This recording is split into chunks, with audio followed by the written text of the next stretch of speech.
WBMSc SLST 11-12 পরীক্ষা সমাপ্ত হয়েছে জাস্ট এক সপ্তাহ হয়নি। অনেকেই কোয়ারি করছেন বা অনেকেই প্রশ্ন করছেন যে SLST 9-10 এবং 11-12 দুটোর ক্ষেত্রে রেজাল্ট কবে দিতে পারে। আমরা প্রত্যেকেই জানি যে প্রশ্ন সংক্রান্ত অনেকগুলো ভুলভ্রান্তি উঠে এসেছে, শুধু ইংলিশ নয় অন্যান্য সাবজেক্টেও কিছু কিছু প্রবলেম এসেছে। দেখা গেছে যে 11-12 প্রশ্ন হয়তো 9-10 দিয়েছে, 9-10 প্রশ্ন হয়তো 11-12 দিয়েছে, প্রত্যেকটা সাবজেক্টেই কিন্তু আমার মনে হয় ইংলিশটা বেশি। যাই হোক, প্রসঙ্গে ফিরে আসি। রেজাল্টের যে আপডেট সেটা কিন্তু আগামী 4-5 মাস কোনো রকমভাবে আপনারা পাবেন না। আগামী 4-5 মাস বিভিন্ন রকমের ইলেকশন রয়েছে, সেখানে বিভিন্ন রকম মন্ত্রী পরিষদের ব্যাপার রয়েছে, রাজ্যে রাজনৈতিক অবস্থার একটা অবশ্যই প্রভাব পড়ে, আপনারা জানেন। তাই আগামী 4-5 মাস সেটা ভুলে যান। যেটুকু আপডেট পুজোর আগে সম্ভাবনা রয়েছে, পুজোর আগে ছাড়া কোনো রকমভাবেই কিন্তু রেজাল্ট বার হওয়ার কোনো রকম সম্ভাবনা নেই।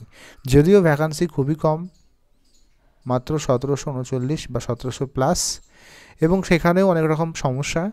নেগেটিভ মার্কিং নিয়ে একটা কেস চলছে, 5% রিজার্ভেশনের সমস্যা চলছে, অনেক রকম সমস্যা এর মধ্যে কিন্তু পরীক্ষা রয়েছে। তাই রেজাল্ট কিন্তু খুব সহজে পার হবে না, যেটুকু আপডেট পুজোর আগে। এবং ইন্টারভিউ প্রসেস যদি শুরু হয় সেটা কিন্তু এই বছরে নয়, আগামী বছরে।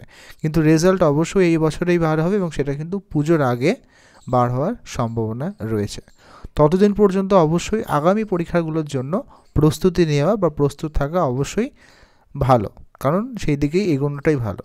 বসে না থেকে অবশ্যই অন্যান্য যে চাকরির পরীক্ষা, সেটা SSC হোক বা বিহার টেট হোক, যে পরীক্ষা হোক না কেন, সেই দিকে প্রস্তুতি নেওয়াটা কিন্তু একজন SLST ক্যান্ডিডেটের অবশ্যই প্রয়োজন, যাতে হঠাৎ করে পরীক্ষা নোটিফিকেশন দিলে সমস্যাটা না হয়।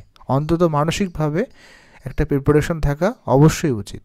অল্প অল্প করে প্রিপারেশন এলেও সেটা কিন্তু পজিটিভ দিকে এগোবে। হঠাৎ করে যদি মাদ্রাসার মতো নোটিফিকেশন দিয়ে দেয় তাহলে কিন্তু SSCর ক্ষেত্রে খুব সমস্যা হবে। ভিডিওটি ইনফরমেটিভ মনে হলে অবশ্যই লাইক করবেন এবং এই ধরনের রিলেটিভ ভিডিও পাওয়ার জন্য আমার চ্যানেলটি সাবস্ক্রাইব করতে ভুলবেন না। ধন্যবাদ।